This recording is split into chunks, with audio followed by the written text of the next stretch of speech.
Alright guys, welcome back to Formula 1 news. Qualifying is over at the Dutch Grand Prix. Verstappen on pole by 21 thousandths of a second, but Toto Wolff believes after Sergio Perez's spin at the end of Q3 that ruined the laps of those behind him, that Hamilton would have been on course for pole position, although the numbers don't necessarily tell the same story. Very much enjoyed your thoughts in the comment section below. Hit the like button if you enjoy. Subscribe if you're new as always, I'd greatly appreciate it. Some more ones with flares, as is usual in the Netherlands, unfortunately. This just to mention in FP3 as the day began that, look at this, a 10 km/h advantage still for Verstappen in a straight line here over Leclerc. It's remarkable how quick that car is in a straight line given the fact that they're still running a fair bit of downforce on it. Now, yes, they will lose time to Ferrari and maybe Mercedes and other elements of the lap, but it was actually the straight line speed of the Red Bull that was crucial in kind of determining who would have pole position today, and also it will be key tomorrow because that Red Bull is going to be far from an easy car to overtake in a straight line, especially around Zandvoort, with a circuit that's difficult to overtake historically anyway, with that straight line advantage that the Red Bull presently has.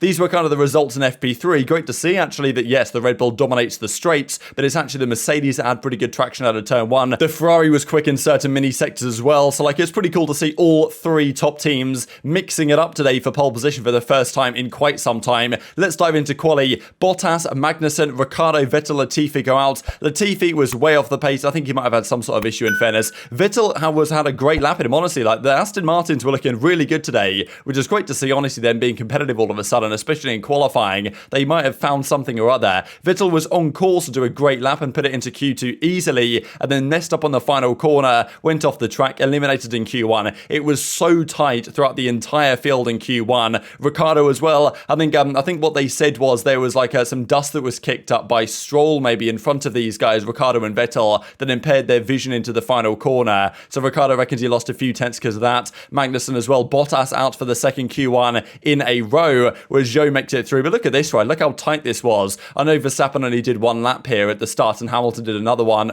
on the same set of tyres, and of course the track was rubbering in and getting more and more competitive as time progressed, with more rubber getting laid down on the surface, more grip on the track effectively. But look at this, right? even Sainz was lucky to make it through into Q2. He was only, 4 tenths off the pace and was down here in 14th. So crazy that, P1 to P18 was separated from 11.3 up to 12 flat, which is kind of incredible to think about. And then at start of Q2, Albon went out for a lap. A flare came on the track. I think the guy even who threw this got arrested or something. So good news, honestly. It's really annoying. And honestly, the fan who threw the second flare in Q3 could have ruined Verstappen's pole lap. Actually, we'll see that here in a second. Maybe I won't bring up the images, but you guys know that they threw a flare on track again at the end of Q3. It rolled off the track. I think they got away with it. But if that had been on track, that was going to ruin Verstappen's lap. That would have been red flagged, and Verstappen was on a lap at that point, and this lap would have been done and dusted, right? Or at least on those tyres. So, that would have been quite something. But, still, hopefully that's not a problem in tomorrow's race. But, frustrating to see nonetheless. Out in Q2, Gasly, Ocon, Alonso, Zhou, and Albon. This is certainly interesting. Alonso was complaining about Perez blocking him, even though when you looked at the onboard,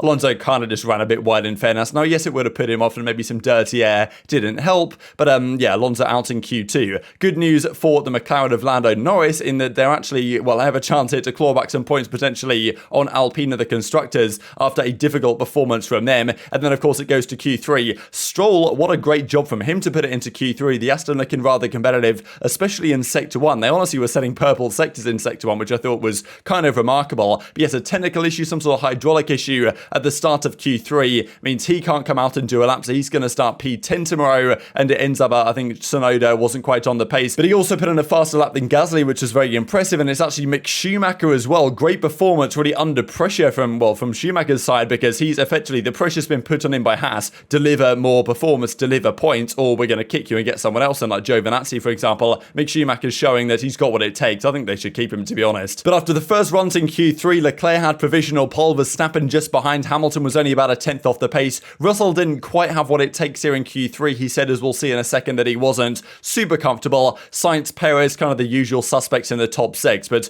good to see after the absolute domination that it was last weekend for Max Verstappen, that we actually have some competition this weekend, and hopefully that can carry through into the race tomorrow as well. So yes, after the first couple of runs, there was, 2 tenths between the top three with 3 different constructors. So certainly a good and fun session to watch. Now Verstappen goes in, puts in a great lap, had a couple of, questionable moments early on. The Red Bull does seem still a bit of a handful. well. I think they're running lower downforce, I guess, than Ferrari, so it is going to be more of a handful, but it is obviously much faster in a straight line. But Verstappen put in a great lap, went pole by 21 thousandths of a second, and then Leclerc actually improved his own best, but made a couple of big mistakes in Sector 2 that I'm sure he will certainly read. He was great in Sector 1, great in Sector 3, but Sector 2 he went wide in a couple of quarters in a row, had to make a couple of corrections, lost probably a tenth and a half in there. Leclerc believes, certainly thinks though, that there was pole position in that Ferrari today, but Verstappen put together pretty much the best lap that car was capable of, as it usually does at this point, and of course in front of the home crowd, puts it on pole position. Now the question was, could the Mercedes have done a better job? Russell, his first lap in Q3 was on older tyres, so he wasn't going to go that quick anyway. He was green, probably not enough to get pole, but maybe not too far off. Hamilton was actually only a tenth down on Verstappen out of Sector 2, and actually the Sector 3 for Verstappen was quite weak really, so you know there was a chance here that Hamilton gets the job done in Sector 3. The numbers don't necessarily imply quite what Toto Wolff believes, and of course Hamilton was yellow in Sector 2, but of course yellow doesn't really mean that much, because you can be 1,000th of a second down on your personal best, which is pretty much irrelevant, and it will still come up as yellow. So Hamilton was a 10th down, but Perez goes into the final corner, but puts his tyre in the gravel. I was honestly surprised, given how aggressively the drivers were taking that curb, that more people didn't do this over the course of the weekend, because it's rather easy to spin it out there. That's what happens to Perez, and of course the yellow flag comes out, because you can't really go speeding through here when there's a car sitting there in the final banked corner, so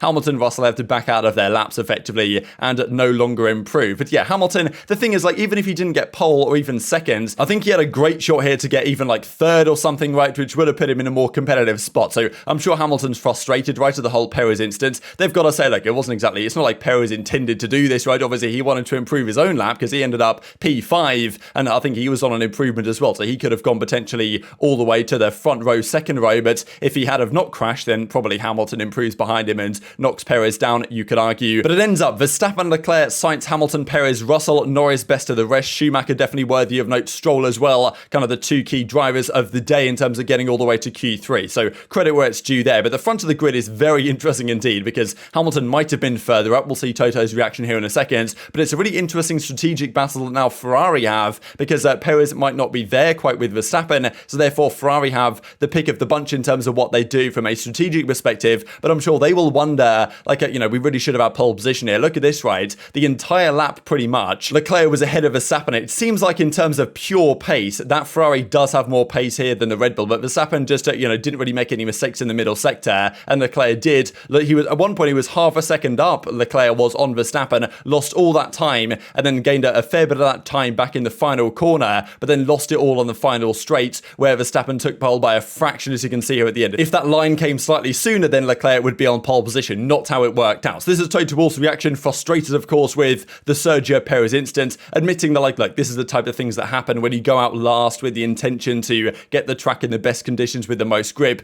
This is kind of how it's going to go. But he reckons that Lewis Hamilton was a 10th up on Verstappen and Leclerc, and he probably was on for pole. Imagine that is incredibly frustrating that you weren't able to see what the guys could do at the end. Yeah, it's very frustrating. We were 10th up on Verstappen and on Leclerc, so Lewis played for the pole here. So, sorry, you were a 10th up on both Verstappen and Leclerc? Yeah. Lewis was? Yeah, we were ahead. Obviously, it's not the case at the end. Okay, and no, it was just a spin by Checo, those things happen. And yeah, absolutely. I think he pushed it a lot and lost it, so it's not his fault. Okay, it's difficult, isn't it? You always leave yourself liable to things like that happening, but then you want the best of the track conditions, which we saw, especially here, ramp up massively as every car goes by. Exactly, you lose the pole because of a yellow, or you lose the pole of a few hundreds by running first. It's always afterwards, you always know better. Okay, but I can see that smile playing on your lips. You're back in the game here. Anything's possible tomorrow if Lewis could have been on pole. Yeah, absolutely. Anything is possible. We have a strong race car starting second row, so let's see where that can get us tomorrow. Okay, well, thanks very much, Toto. See you tomorrow. Yeah, I hope they put all of their focus on Max, because that may leave them vulnerable, to be honest, because I think Max is just going to clear off into the distance. I think we probably will have a faster car than Ferrari and Checo tomorrow, so you know, we've got to go for it. I hope it's as hot as possible. I hope it's as many stops as possible to give us that opportunity. I also shared that clip there of Russell saying that he believes they'll have more pace tomorrow in race pace, Mercedes, than the Ferraris and potentially Perez as well. And if that's the case, we're in for a real cracking race, honestly. And if Hamilton was, let's say, higher up than he was, even if it was P3 or something like that, would make things even more exciting. But look, it's still pretty damn exciting for tomorrow. The numbers don't necessarily indicate what Toto has to say. So Hamilton in the first sector was on a 24.25. Verstappen was on a 24.23.